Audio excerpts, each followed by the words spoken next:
My third and final West Coast Alluvial Gold mine today is up at Bell Hill, inland of Greymouth. This mostly two-person site is run by owner-operator Riley and Jess, who feeds the gold screen. Driving into the site, I noticed an old member of the family I was looking forward to catching up with, but was keen to learn a little more about Riley's life in mining. I'm a third generation miner on the coast, and been working here at this site for the past 20 years. Growing up, in my school holidays, I went and worked for one of my uncles, and then from there I went and worked for another uncle on the Grey River Gold Dredge, and then eventually ended up here on my own site, taking over from my parents' operation, and the rest is history.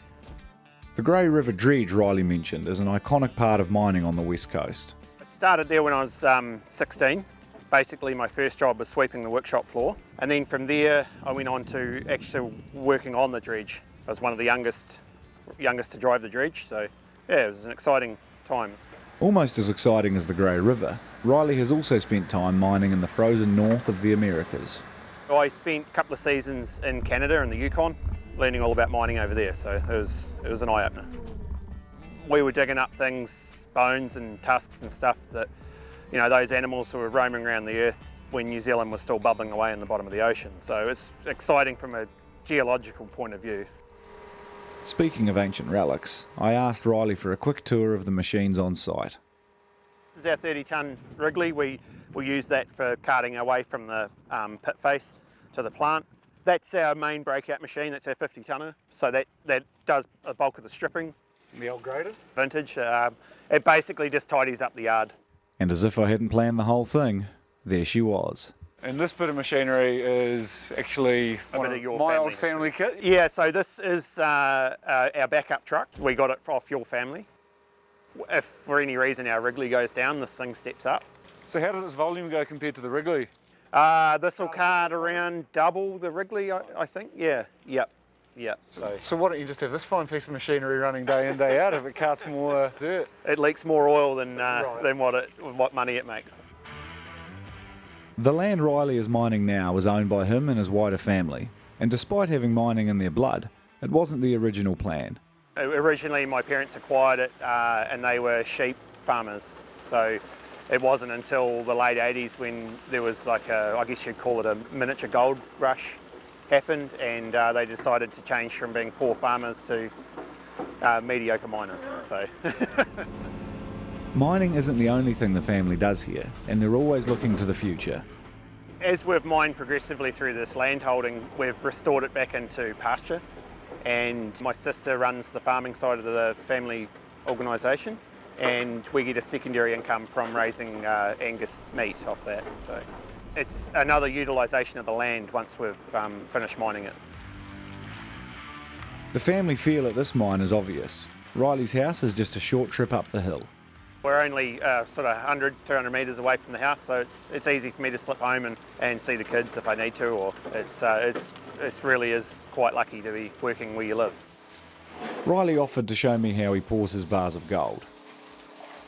But first, I caught up with Jess, who feeds the insatiable gold screen, to hear how she ended up in mining. I've done a bit of supermarket work in a chemistry lab, but it wasn't my thing. Studying early childhood, but it wasn't my thing either, so I ended up doing the digger school, and that's what I love to do. So yes, that's right, digger school. It's a real thing, and Jess graduated back in 2022. I've always wanted to operate machinery, but I've never really had the chance, and when I seen digger school advertised, so I thought that's a good way to get my foot in the door, and yeah, I've landed a job, so it's worked out well.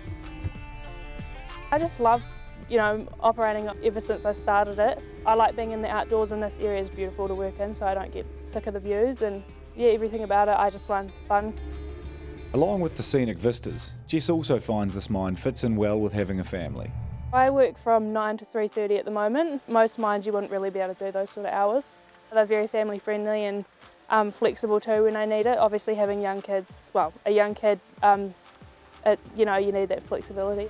While Jess is loving her time in the digger, she's already working on the management qualifications needed to take her career to the next step.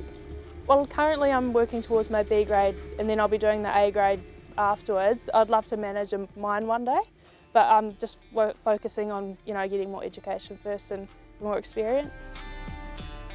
Leaving Jess to keep clocking up the hours, I went up the hill, where Riley was preparing to pour a bar of West Coast Gold.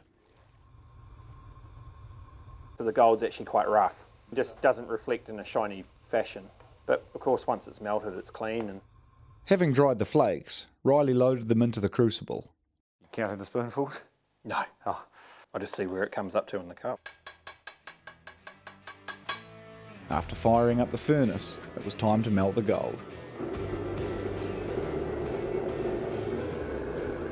That spinning motion actually spins the gold in the cup. Gold melts about 1064 degrees Celsius, which takes a little longer than boiling the jug. In the meantime, Riley had donned his full spacesuit, ready for the pour.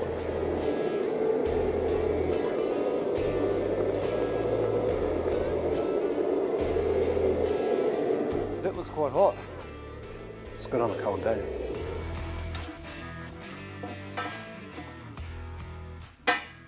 And there it is, a piping hot bar of West Coast Gold.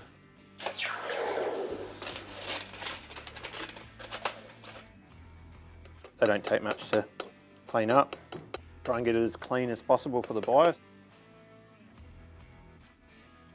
How many ounces would that be roughly? Between 10 and 15. I'd have been quite happy to take care of that bar for a long time, but Riley was willing to relieve me of the burden. And with the sun going down, it was time for me to go. Thanks to Navarre, Jeffrey and Bruce, Henry Adams and his floating screen crew, as well as Jess and Riley for showing me around their claims. Make sure you check out the next episode as we visit more New Zealand mining operations and continue to meet the miners.